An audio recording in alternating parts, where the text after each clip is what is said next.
So let's talk a little bit about the significance of this article. And I think all of you will be able to relate to this article once I explain it. Now, if you look at the date on this article, it's actually 2016. If it's like most academic articles, so it was published in 2016. You know, the guy probably started writing it a year or two before that. So you have to remember the context is a little bit different now than in 2020 when I'm recording this video. So it's probably around 20.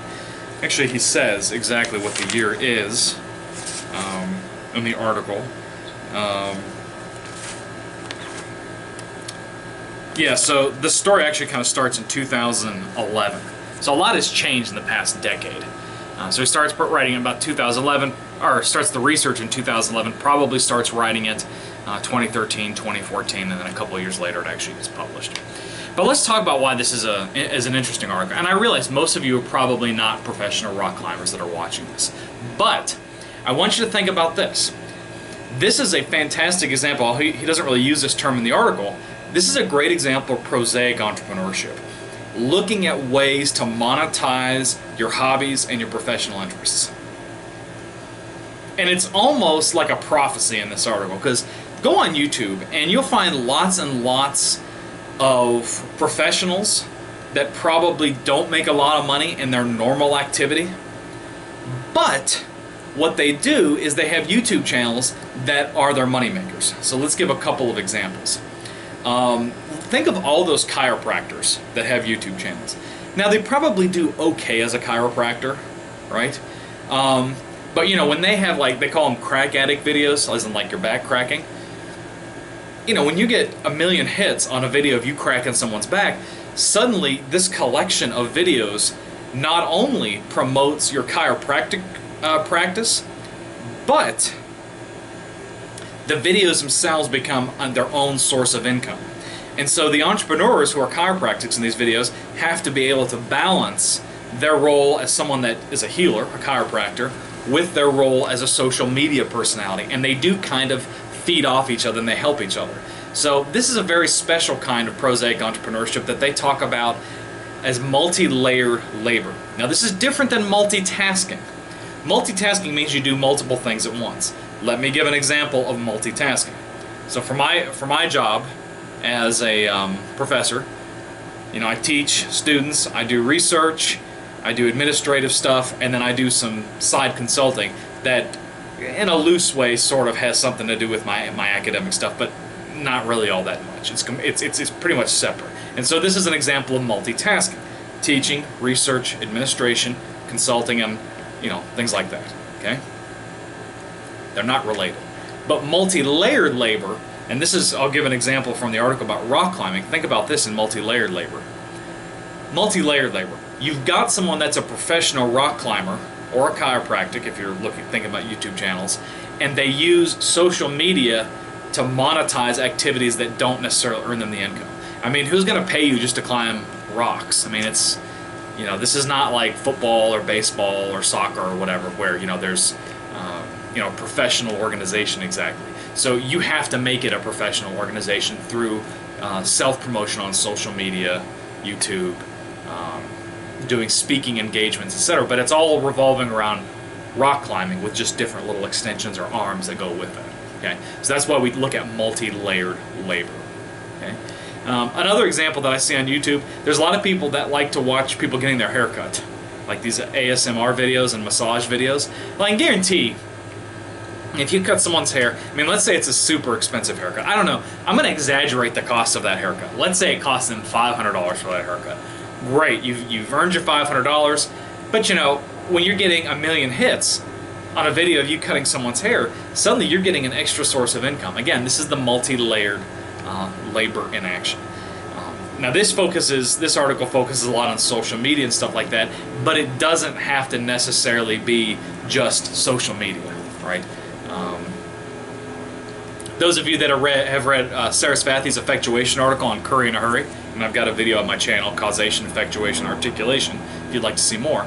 But you know, she talks about Curry in a Hurry, and she's very much being multi-layered as well, right?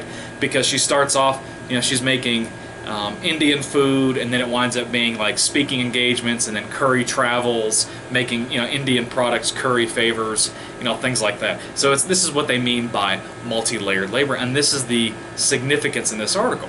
For those of you that are watching, you're saying, huh, how can I monetize my hobby? Like maybe you like rock climbing, maybe you like building things, maybe you like cooking. I mean, who knows, whatever your hobby is, this is almost a guide for how you can make money off of that hobby. And that's why I like this article so much, because social media makes it so easy.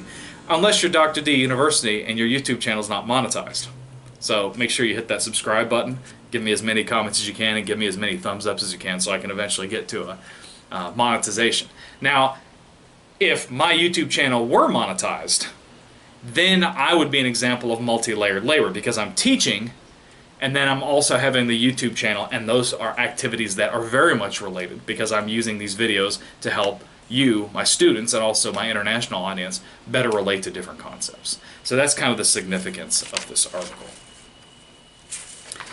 And I think those are the largest pieces that we need to be looking at. The only other thing that there's actually 3 other concepts I want to talk about. So you have to remember, this is also very similar to concepts that you see in the sharing economy, because your opportunities are having to be created by the worker, right?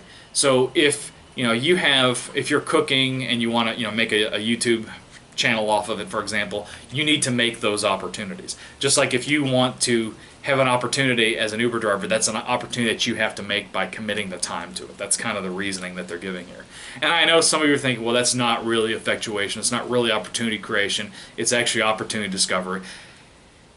I mean, I guess I could see it argued that way as well, because if you're a rock climber and you notice that there is not some sort of a video production in this particular area, like climbing rocks in Spain or something, that you are discovering that gap in the marketplace. I think you could make a viable argument down that pathway as well. Something else that I think is important on this article, and they mention it on page 444, is this whole idea that a lot of this stuff in what they call the new economy, which they reference on page 443, is the collaborative nature of this kind of entrepreneurship. So for example, you've got some people that are rock climbing, but then they're also building networks so that they can get speaking engagements, to talk about rock climbing, so they can get teaching opportunities that build on rock climbing. And so you are working a lot with different people.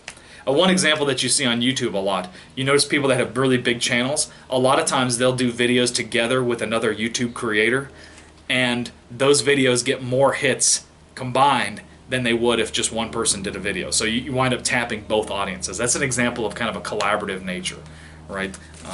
Again, so you're looking a little bit less at competition, but more on collaboration. Although the way the story is told, there's a little bit of competition in here, but I still think the idea is interesting. And then the other thing is, you can almost consider the entrepreneur as a micro-organization. The entrepreneur is an army of one. In other words, it's one person spending a little time on their hobby or their prosaic, the rock climbing, the massages, the chiropractic, whatever. But then, they're also splitting their time, doing video editing, doing social media promotion, doing all these other things. So it's like one person is doing multiple tasks at once. I think that's an interesting concept of this article. So this is the whole significance of the article. Hope you enjoyed this discussion, understand why this is an important article. I'm going to talk briefly in the next video about the methodology, and then we're going to go ahead and tell the story. Hope you enjoyed. If you like it, give me a thumbs up. That's a like. Make sure you subscribe and comment down below so I, too, can be a multi-layered laborer. And by the way, I have one question for all of you. What examples can you think of multi-layered labor in action? Or what examples have you experimented with or had family members or friends experiment with? I'll see you in the next video.